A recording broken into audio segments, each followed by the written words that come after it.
Diriwayatkan oleh Imam Ahmad bin Hanbal dalam musnadnya bahwa ada seorang laki-laki yang bernama Nuaiman. Ini Nuaiman di kehidupan Rasulullah SAW ada orang yang seperti itu gitu. Orang yang sering minum minuman keras. Rasulullah SAW marah, murka. Rasulullah kalau yang berhubungan dengan Rasulullah tidak marah. Tapi kalau sudah berhubungan dengan agama, Rasulullah SAW adalah orang yang paling marah, orang yang paling istiqamah dalam kebenaran. Maka Rasulullah panggil Nuaiman, apa yang kau lakukan? Dia katakan, aku minum minuman keras ya Rasulullah. Rasulullah cambuk dia. Kemudian dia bertobat kepada Allah. Kemudian ketahuan lagi minum. Kemudian dicambuk lagi oleh Rasulullah SAW. Sehingga sebagian sahabat memukul dia dengan pukulan yang banyak. Sehingga apa yang berlaku? Sebagian sahabat mengatakan, la'natullahi ala Nuaiman. Semoga Allah melaknat Nuaiman. Dia mempermainkan Rasulullah. Dia bilang sudah mau taubat tapi minum lagi. Dia bilang sudah mau taubat tapi minum lagi. Maka Rasulullah SAW mengatakan, la tal'anuh fa innahu yuhibbullaha wa rasulah. Kata Rasulullah, jangan kamu laknat Nuaiman, karena dia itu cinta sama Allah, cinta sama Rasulnya. Dalam riwayat dia dicintai Allah dan dicintai oleh Rasulnya Muhammad sallallahu alaihi wasallam. Ibn Majah menceritakan bahwa Nuaiman ini pernah suatu waktu diajak oleh Sayyidina Abu Bakar pergi ke negeri Syam. Negeri Syam itu di mana? Seperti yang diceritakan tadi, antara daerah Suriah, Lebanon, Yordania, kemudian Palestina. Daerah seperti itu. Umumnya orang Quraisy pada masa itu mereka memiliki rihlah berdagang, membeli dagangan ke Syam, kemudian dijual lagi di kota Makkah. Ketika itu Rasulullah SAW didatangi Abu Bakar. Sayyidina Abu Bakar mengatakan kepada Rasulullah, ya Rasulullah, saya mau izin ya Rasulullah. Mau apa? Saya mau ajak dua sahabat kamu ini ikut berdagang ya Rasulullah. Siapa kata Rasul? Nuaiman. Kata Rasulullah SAW, Nuaiman kamu mau ajak? Mau ngapain? Biar seru-seruan aja ya Rasulullah. Kata Rasulullah, ya sudah, saya izinkan kamu bawa Nuaiman. Ketika itu Sayyidina Abu Bakar membawa Nuaiman sama satu sahabat namanya Suwaibid ibn Harmalah. Siapa namanya? Suwaibid ibn Harmalah. Ini sahabat Rasulullah SAW yang memiliki sifat yang berbeda-beda. Kalau Nuaiman ini aneh. Pernah Rasulullah SAW dibawain makanan banyak, dikasih Rasulullah, dikasih sahabat semua. Semuanya sudah makan, tiba-tiba si Nuaiman ini, sahabat Nabi Nuaiman mengatakan kepada Rasulullah, ya Rasulullah, ini yang penjualnya, tolong kau yang bayar ya Rasulullah. Makanan udah habis. Makanan udah habis, Rasulullah SAW bingung, saya yang bayar. Akhirnya Rasulullah katakan kepada sahabat, ayo keluarkan uang, kita patungan, kita bayar. Rasulullah aja dimainin, apalagi kita orang. Sallu ala Nabi Muhammad. Nuaiman diajak Sayyidina Abu Bakar. Kata Rasulullah SAW, benar kamu mau ajak Nuaiman? Iya ya Rasulullah. Diajaklah. Diceritakan dalam riwayat Ibn Majah, diceritakan juga dalam Siyar A'lam An-Nubala, diceritakan juga dalam musnadnya Imam Ahmad bin Hanbal, dalam riwayat Imam Ahmad bin Hanbal. Maka diceritakan Nuaiman diajak oleh Sayyidina Abu Bakar. Sesampainya di negeri Syam, semua dibagi tugas. Fulan bin Fulan kerjaannya ini, Fulan bin Fulan kerjaannya ini, semua memiliki kerjaan. Nuaiman tanya, wahai Abu Bakar, kerjaannya saya apa wahai Abu Bakar? Kata Sayyidina Abu Bakar, kamu mau ngapain terserah kamu wahai Nuaiman. Yang penting kamu ikut saya kan. Kemudian satu di antara mereka namanya Suwaibid ibn Harmalah. Ditanya oleh Sayyidina Abu Bakar, wahai Suwaibid, kamu mau kerjaan apa? Kata Suwaibid, terserah kamu wahai Abu Bakar. Kata Sayyidina Abu Bakar, kamu menjaga makanan, karena saya tahu kamu ini adalah orang yang senantiasa menjaga amanah. Suwaibid ini kalau disuruh maju dia maju, disuruh mundur dia mundur, disuruh ke kanan dia ke kanan, disuruh ke kiri dia ke kiri. Orang yang ikut aja. Kalau Nuaiman beda, disuruh maju dia ke belakang, kasih sen kanan ke kiri belok. Nuaiman itu orang yang berbeda. Maka Suwaibid mendapatkan tugas, semua mendapatkan tugas kecuali Nuaiman. Sehingga ikhwani, apa yang berlaku, apa yang terjadi? Sayyidina Abu Bakar pergi sibuk dengan kesibukannya, sehingga datanglah waktu siang. Nuaiman sudah lapar. Nuaiman cari makanan. Dia nggak punya uang, diajak Sayyidina Abu Bakar tapi tidak diberikan uang. Sehingga dia cari-cari makanan. Dia tahu Suwaibid yang jaga makanan. Dikatakan, wahai Suwaibid, saya mau makan, berikan kepada saya satu roti saja. Yang terpenting apa? Saya makan sekarang, saya sudah lapar. Kata Suwaibid, ya Allah Nuaiman, kita tunggu Abu Bakar saja sehingga dia datang, karena ini amanat. Amanat dari Abu Bakar, saya tidak boleh berikan kepada siapapun kecuali atas izin Abu Bakar. Kata Nuaiman, kasih saya makanan, kalau tidak saya bikin masalah sama kamu. Merah wajahnya Suwaibid, karena dia tahu, jangankan saya, Rasulullah aja dimainin.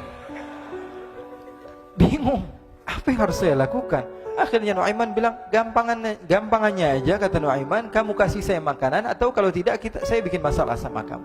Bingung Suhaib pikir panjang. Setelah itu dia katakan, ya sudah Nuaiman, saya tetap mau jaga amanah Abu Bakar, karena saya takut ini adalah perintahnya Allah, perintahnya Rasulullah SAW, dan perintah daripada Abu Bakar, sahabatnya Nabi. Kata Nuaiman, kalau memang begitu kamu maunya, ya sudah, berarti kamu ngajakin berantem sama saya. Nuaiman pergi ke pasar. Dia cari-cari tempat penjualan hamba sahaya. Dia lihat-lihat beberapa hamba sahaya. Ini berapa harganya? Ini katanya 10 qalanis. Ini berapa? Ini harganya, hitungan orang zaman dahulu, kita sih hitung seperti dirham, berapa ratus dirham gitu, 200 dirham. Yang ini berapa? 300 dirham. Yang ini berapa harga hamba sahaya? 300 dirham. Harganya antara 300, 200 sampai 100. Kemudian Nuaiman mengatakan kepada penjual hamba sahaya tersebut, saya punya juga hamba sahaya, tapi saya jual cuma 20 dirham saja, murah. Katanya, apa benar ada hamba saya harganya segitu? Iya, karena dia punya aib, ada kekurangan. Apa? Nanti kalau kalian tangkap, dia bakalan teriak, saya ini bukan hamba sahaya tapi orang merdeka. Akhirnya semua orang berkumpul mau beli. Ini Nuaiman sama Nuaiman diajak ke Suhaib bin Harmalah tadi. Kata Nuaiman, itu ada orang yang berdiri sedang menjaga makanan, itu hamba sahaya saya, tangkap saja. Oh baik. Diberikan uang 20 dirham, dimasukkan oleh Nuaiman ke kantongnya, kemudian Suhaib ditangkap. Ketika ditangkap, Suhaib teriak, saya bukan hamba saya orang merdeka. Maka orang-orang tersebut mengatakan, saya sudah tahu kekurangan kamu. Ini memang kekurangan kamu, memang kamu, tapi saya tidak perlu dengan bacot kamu, yang penting kerjanya kamu gitu. Ya kan hamba saya untuk apa? Untuk kerja. Mau dia ngomong apa, mau ngomel, terserah, yang penting dia mau kerja. Akhirnya ditangkaplah Suhaib dan dijual di pasar. Nuaiman punya uang banyak ini. Dia beli makanan, dia beli minuman, dia beli hadiah buat Rasulullah. Dia beli macam-macam di negeri Syam ini. Waktu itu adalah superpower, adidaya Romawi. Pada masa itu semua barang mahal, tapi Nuaiman banyak uangnya. Dia belanja ini, belanja itu, sehingga Sayyidina Abu Bakar pun pulang. Ketika Sayyidina Abu Bakar pulang, Sayyidina Abu Bakar cari, mana ini Suhaib? Kita semua sudah lapar. Kata Nuaiman dengan mudahnya dia mengatakan, sudah saya jual wahai Abu Bakar. Maka Sayyidina Abu Bakar bertanya, apa yang kau lakukan wahai Nuaiman? Diceritakan oleh Nuaiman dengan jujur.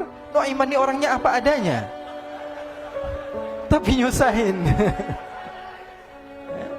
Saya jual. Akhirnya dibawa oleh Nuaiman, Sayyidina Abu Bakar pergi ke mana?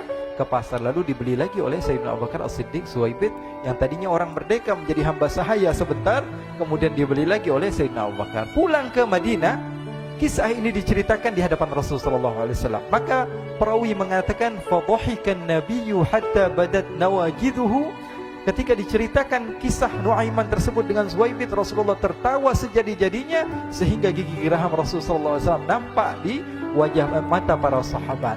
Sehingga perawi lain mengatakan, 1 tahun berlalu Rasulullah, setiap ada tamu yang datang kepada Rasulullah akan ceritakan kisah Nuaiman menjual Suhaib tersebut. Jadi ada ikhwani, jangan kalian kira Rasulullah SAW itu hidup di satu masa sahabat-sahabatnya itu seperti ustadz-ustadz yang khusyuk, yang kayak Habib bin Anis ini banyak.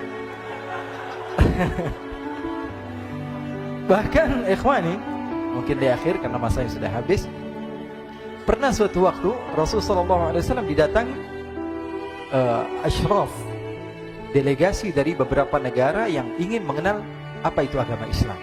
Sehingga mereka datang ke rumah Rasulullah SAW membawa unta, kendaraan yang ketika itu kendaraan yang paling mahal mereka miliki. Itu untanya yang paling mewah. Diikat di depan rumah Rasulullah SAW. Tamunya pun masuk, duduk bersama Rasulullah SAW. Di depan rumah Rasulullah SAW ada beberapa sahabat. Ada Sayyiduna Hamzah. Kalian tahu Sayyidina Hamzah adalah orang yang pemberani. Ada Sayyiduna Umar. Kalian tahu Sayyidina Umar adalah orang yang pemberani. Ada Sayyiduna Ali bin Abi Thalib. Ada Sayyiduna Sa'ad bin Abi Waqqas. 4 sahabat ini lagi nongkrong gitu depan rumahnya Rasulullah SAW, berjaga sebelum Allah Subhanahu wa taala turunkan ayat wallahu ya'simuka minan nas. Ketika mereka sedang asyik duduk, tiba-tiba Nuaiman datang. Ini Nuaiman kalau datang pasti bikin sesuatu yang aneh. Bahkan dikatakan tidaklah Rasulullah SAW dalam keadaan bersedih, kecuali Nuaiman datang Rasulullah akan tersenyum. Jadi sebagian sahabat itu senang kalau sudah Nuaiman datang, pasti Rasulullah bahagia. Tapi ketika itu Nuaiman datang, ingin duduk bareng-bareng Sayyidina Hamzah. Sayyidina Hamzah katakan kepada Nuaiman, bercanda begitu. Nuaiman, kamu lihat unta orang datang dari luar Arab ini. Lihat, kata Nuaiman, ini besar banget, ini badannya besar gitu. Dagingnya pasti banyak. Iya, ini kalau kita sate enak nih ntar malam. Kata Nuaiman. Kata Sayyidina Hamzah, apakah kamu berani? Kata Nuaiman, saya berani aja asal kalian gak bilang sama Rasulullah. Kata Sayyidina Hamzah, benar wahai Nuaiman, benar kan? Akhirnya Sayyidina Hamzah lupa masalah itu, cuma bercanda-bercanda saja. Sayyidina Hamzah lagi asik sama Sayyidina Umar, Sayyidina Ali. Tiba-tiba apa? Ternyata ketika dia melihat unta tersebut sudah pisah antara kepala sama badannya. Nuaiman mengatakan, wahai Hamzah, ini unta saya sudah potong, saya mau pergi sebentar. Kalau Rasulullah cari saya, tolong jangan beritahu di mana saya. Nanti kalau keadaan sudah aman, mari kita nyate bareng-barengan.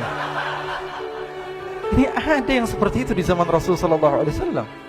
Maka dia pun berlari dan berlari mencari satu tempat supaya Rasulullah SAW dia selamat daripada Rasulullah SAW. Sehingga Sayyidina Hamzah bingung, ini kalau Rasulullah keluar gimana? Ada Hamzah Asadullah, ada Ali bin Abi Thalib, ada Umar, gak bisa jaga kendaraannya, tamunya Rasulullah SAW. Akhirnya benar apa yang terjadi, ikhwani. Rasulullah SAW tamunya mau pulang. Ketika dia buka pintu tamu melihat apa? Untanya sudah begitu. Mereka teriak, wa naqatah, unta kami wahai Muhammad. Baru mau kenal Islam, unta kami, kendaraan kami sudah dibuang.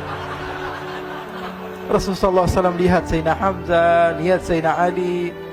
Mereka gak bisa ngomong, mereka hanya bilang apa? Nuaiman ya Rasulullah. Rasulullah perintahkan Sayyidina Umar, wahai Umar, sekarang kamu ambil uang, kemudian kamu gantikan, kemudian kamu berikan 2 kali lipat daripada harta unta ini, sehingga apa? Agama Islam tidak didengar dengan sesuatu yang tidak baik di luar sana. Akhirnya diberikan harta, diberikan unta yang baru dan diberikan harta yang lebih untuk orang tersebut, sehingga orang tersebut tidak menjelek-jelekan agama Islam. Kata Rasulullah SAW, dan sekarang waktunya kita balas dendam sama Nuaiman. Nuaiman ternyata berlari tempat yang jauh sampai hampir keluar dari kota Madinah. Dia dapatkan seorang sahabat Nabi yang hadir juga dalam peperangan Badar, namanya Al-Miqdad bin Al-Aswad. Siapa namanya? Al-Miqdad bin Al-Aswad ketika itu sedang menggali sumur. Ketika sedang menggali sumur, Nuaiman datang. Nuaiman katakan kepada Miqdad, wahai Miqdad, wahai sahabat Rasul, kamu orang yang hadir dalam peperangan Badar, kamu adalah orang yang hebat. Dipuji-puji sama Nuaiman. Ada maunya ini. Akhirnya dia bilang, wahai Miqdad, tolong saya. Kenapa wahai Nuaiman, kamu ini kekasihnya Rasulullah, orang yang disayang sama Rasulullah. Kenapa? Saya ini sedang dikejar-kejar orang jahat. Tolong selamatkan saya. Saya pengen masuk ke dalam sumur, boleh atau tidak? Kata Miqdad, siapa yang mengejar kamu? Pokoknya saya dikejar sama orang-orang. Kamu mau atau tidak selamatkan saya? Ya sudah, selagi kamu itu adalah sahabat Nabi, silahkan kamu masuk. Masuk akhirnya Nuaiman ke dalam sumur tersebut. Lalu Nuaiman mengatakan, wahai Miqdad, dia keluar lagi.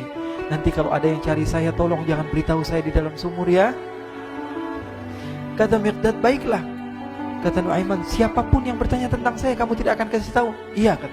Walaupun Rasulullah yang tanya saya. Katanya, nggak mungkin Rasulullah datang ke tempat sejauh ini. Iya, walaupun Rasulullah. Akhirnya masuk Nuaiman. Setelah beberapa menit Rasulullah dan rombongan benar datang. Miqdad bingung ini. Ini kenapa Rasulullah datang ke RW kami ini? Ada apa ini Rasulullah sampai sejauh ini?